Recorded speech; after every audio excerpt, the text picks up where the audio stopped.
Praise the Lord. அன்பின் தேவனுடைய பிள்ளைகளுக்கு இயேசுவின் நாமத்தினாலே நல்வாழ்த்துக்கள். இந்த காலை வேளையில கூட நாங்கள் ஒரு வேதத்தில் ஒரு வார்த்தையை நாங்கள் பார்க்க போகிறோம்.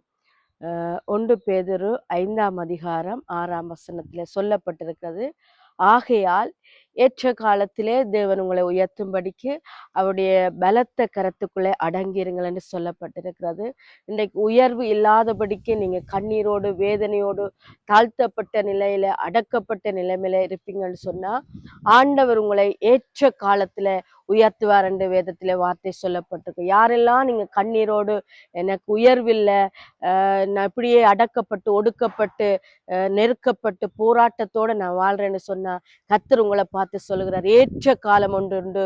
அவர் ஒரு நாட்கள் அவர் சொல்லுகிறார், இதோ நாட்கள் வரும், அப்பொழுது நான் உன்னை உயர்த்துவேன். அந்த ஏற்ற காலம் அவர் உங்களை உயர்த்துறதுக்கான ஒரு காலத்தை வச்சிருக்கிறார். நிச்சயமாய் அந்த காலம் வரும் வரைக்கும் நீங்க அடங்கி இருங்க, அவருக்கு கீழ்ப்படிங்க, தேவன் விரும்புகிறபடி உங்க வாழ்க்கை அர்ப்பணிங்க. நிச்சயமாய் அவர் உங்களை உயர்த்துவேன். நான் ஒரு உதாரணத்தை உங்களுக்கு சொல்லுகிறேன். இந்த அழகான பூவை பாருங்க, இது தேவன் படைத்த பூ.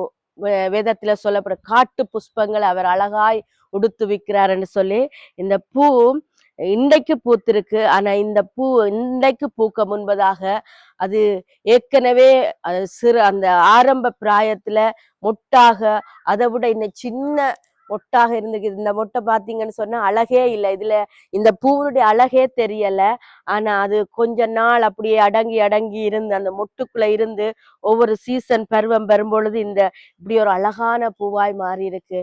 இப்படித்தான் இந்த சின்ன அற்பமான இன்றைக்கு பூத்து இன்றைக்கு பின்னேரத்துல அந்த வாடி போகிற பூவையே இப்படி கடவுள் அழகாய் மாற்றுவார் என்று சொன்னா நாங்கள் அவருடைய கரத்துல அடங்கியிருந்தா எங்களை குறிச்சு கடவுள் தேவன் ஏசப்பா வச்சிருக்கிற நோக்கம் ஏற்ற காலம் வரும்பொழுது இப்படி ஒரு அழகான பூவை போல அழகான ஒரு உயர்வுக்குள்ளே கர்த்தர் கொண்டு வந்து உங்களை நிறுத்துவார். இன்றைக்கு நீங்க இந்த வார்த்தையை விசுவாசிங்க, நிச்சயமா ஏசப்பா உங்களை ஆசீர்வதிப்பார், உயர்த்துவார். ஆமேன். ஹல்லேலூயா.